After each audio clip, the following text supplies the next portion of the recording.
Okay, gentlemen, welcome back. It is the end of round eight.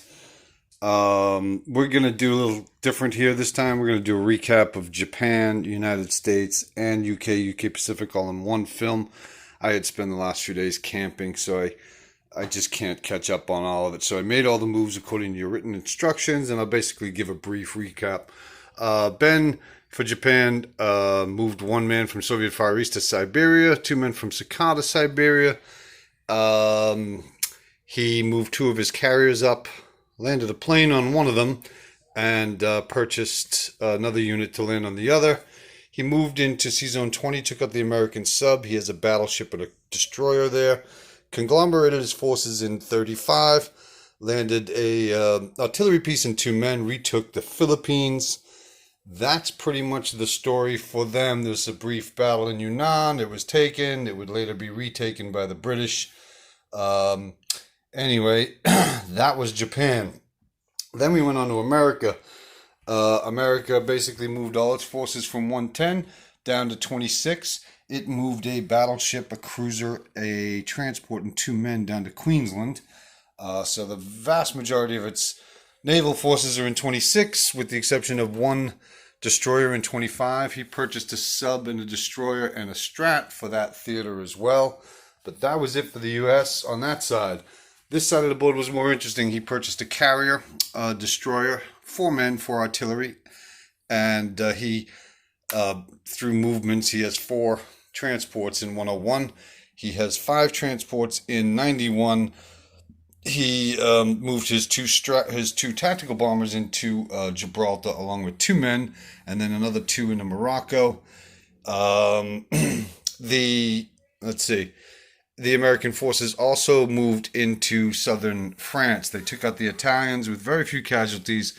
He now has four men, two mechanized, three artillery in southern France. He then purchased three men for Normandy. He has a transport in 109. It turns my stomach to see all these boats unprotected, but Germany lost every plane it had in the Great Battle of 110. Anyway, he's got two transports up in 112, where he landed a piece and three men in Norway, so that's American property. And then we move on to, when he moved the transport down to 86, then it was UK's turn.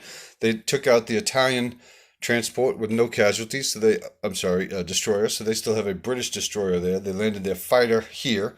The British also retook Rhodesia, landed a plane in southern Africa, one in Tanganyika territory, moved a tank down from Egypt into Belgian Congo to retake that point, flew two fighters from Persia to Egypt. Let's see what else they did. They retook the one tank that Germany had in northeast Persia, and they brought in quite a number of forces. They have three men, two mechanized, two tanks in Persia proper. He placed basically everything he could in Persia, which he moved in three men. So he placed three artillery pieces there, has a strat, tactical there as well, and moved two tanks from India over here. He retook Yunnan with one casualty, and he moved a couple men from Shan State down to Malaya. Ray, I still have a artillery piece in Shan State. I'm not sure where that belongs. If you can get back to me on that, that'd be great. But that's basically the recap of all three nations. I understand it's a little shoddy, but I was away, and I don't have the time to do it otherwise. So we'll square it all away. There it is, up to speed, and I'll stop planning Italy now.